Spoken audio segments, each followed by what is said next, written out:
pasig og suporta. So karong gabi una, mao ang atong lights on, no?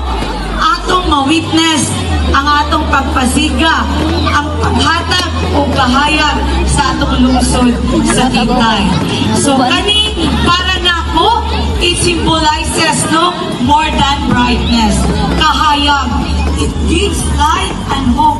Biskan pa man sa mga kangit-ngit na atong giatubang, kabudlay, kalisod, pero still we can still have, no, hope and light na pwede natong mahatag sa ato ang kauban, sa atong pamilya, sa atong komunidad.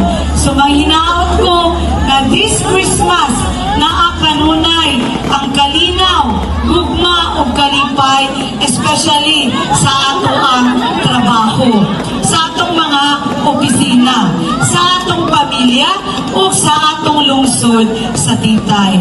So on behalf of the LGU Titay, wishing you all a Merry Christmas and a blissful year ahead. Again, may gabi ug daghang salamat Titayanon.